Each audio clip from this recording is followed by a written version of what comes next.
নমস্কাৰ বন্ধু বান্ধৱীসকল, স্বাগতম জনাইছোঁ এটি নতুন ভিডিঅ'লৈ।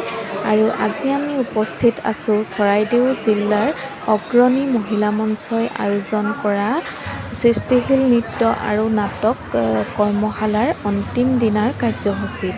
আৰু এই কৰ্মশালাত আমাৰ ধুন মানুহেও অংশগ্ৰহণ কৰিছিলে আৰু এতিয়া ধুন মানুহে নাচিবৰ কাৰণে ওলাই আছে। আৰু তেনেকুৱাতে তাইৰ লগৰ ছোৱালী এজনীয়ে আহি চাওকচোন ইমান ধুনীয়াকৈ মেকআপ কৰি দিছে। এইবোৰ চাই মোৰ খুব ভাল লাগে। আৰু তাকে আজিৰ অনুষ্ঠানটি অলপ দেখুৱাবলৈ চেষ্টা কৰিছোঁ। আপোনালোকে চাই থাকিব মোৰ ভিডিঅ'টি।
আৰু এইফালে ধুনু মানুহে ওলাই মেলি ৰেডি হৈ জেঠাইকৰ লগত বহি আছে ধুনীয়াকৈ। আৰু আমি বলকচোন অনুষ্ঠানটি উপভোগ কৰোঁ।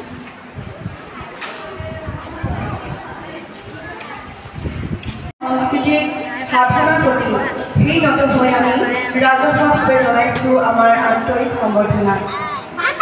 কৰ্মশালাস্থলী প্ৰশিক্ষকৰ গুৰুদায়িত্ব গ্ৰহণ কৰি অঞ্চল ছবি আমাৰ দি থৈ গ'ল। তেওঁ লিখি যোৱা কথাই হওক, কৰি যোৱা গোটেই অভিনয়ে হওক বা কৰি যোৱা কামখিনিয়ে হওক বা সংগ্ৰামী সত্তাই হওক, আজি আমাৰ অসমীয়াৰ মাজত বা প্ৰত্যেকজন অসমীয়াৰ ধীৰে ধীৰে আজি প্ৰবাহিত। গতিকে আজি সেইকেইজন স্বনামধন্য ব্যক্তি ভূপেন হাজৰিকা, যিগৰাকী কথাই সুৰে সকলো আমাৰ অসমীয়া জাতিক উদ্বুদ্ধ হৈ ৰাখিলে। যিখন ব্ৰহ্মপুত্ৰই আমাৰ এই অসমখনক দুভাগ কৰি ৰাখিছিল, যিটো সময়ত আমাৰ ব্ৰহ্মপুত্ৰৰ ওপৰত সংযোগী দলং নাছিল, তেতিয়া তেখেতৰ গানেৰে আজি ব্ৰহ্মপুত্ৰখনক তুলনা কৰি লুইত হিচাপে তেওঁ নামাকৰণ কৰি দুয়োটাৰ পাৰক গানেৰে সংমিশ্ৰণ কৰি গানেৰে মিলাই থৈ গুচি গ'ল। আজি যদি বহু বছৰ পাছত আজি আমি শৰাইঘাটৰ দলঙৰ পৰা আদি কৰি বাকীখিনি আমি পাইছোঁ, কিন্তু তাৰ আগতে আজি ব্ৰহ্মপুত্ৰখনে আমাৰ অসমখনক দুভাগ কৰি ৰাখিছিল। সেই অসমীয়া জাতিক তেওঁ গানেৰে আমাক মিলাই থৈ গ'ল, গানেৰে আমাক সংক্ষিপ্ত কৰি থৈ গ'ল। গতিকে আজি তেনেধৰণৰ এজন ব্যক্তিয়ে অসমীয়া জাতিটোৰ কাৰণে কি কৰা নাছিল, সকলোখিনি ত্যাগৰ বিনিময়ত তেখেতৰ চেষ্টাৰ ফলত আজি আমাৰ অসমীয়া জাতিয়ে ঠন ধৰি উঠিবলৈ সক্ষম হ'ল। গতিকে এইকেইজন ব্যক্তিৰ নেতৃত্বত, এইকেইজন ব্যক্তিৰ প্ৰচেষ্টাত আমাৰ অসমীয়া জাতি, ভাষা, সংস্কৃতি, কলা, কৃষ্টি, সমন্বয়, পাহাৰ, ভৈয়াম সকলোৱে আজি আমি একাকাৰ হৈ থাকিবলৈ সক্ষম হ'লোঁ। গতিকে তেনেধৰণৰ ব্যক্তিক আমি কোনোদিন পাহৰি যাব নালাগিব। তেওঁলোকৰ নিচিনা ব্যক্তি আমাক দি যোৱা আদৰ্শখিনি প্ৰেৰণা।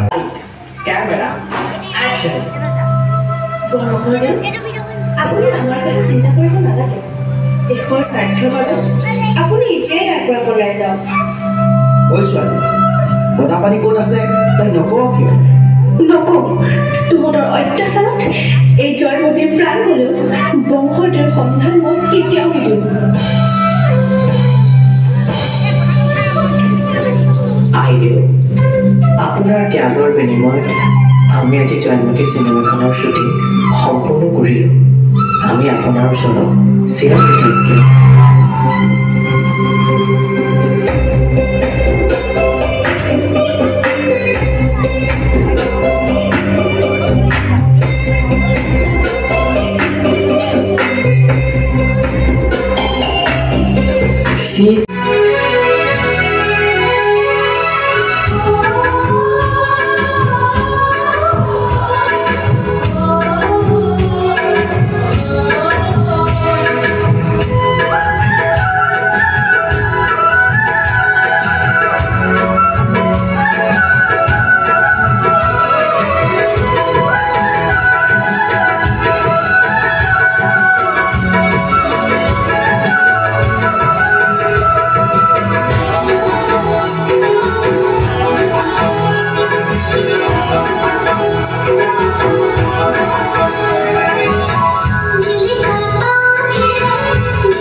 গাছে ফলে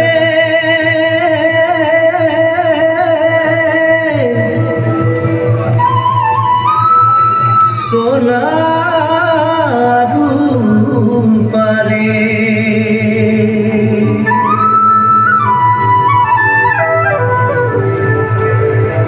हरियाली चाय के बागान मोरे धनी केने जाबो छाड़े आशा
বিহুৰ বাৰৰ কাৰণে ঘৰে ঘৰে টকি দিয়া আহে।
আৰু এটা চৰাই গ'ল ঘৰটা ধান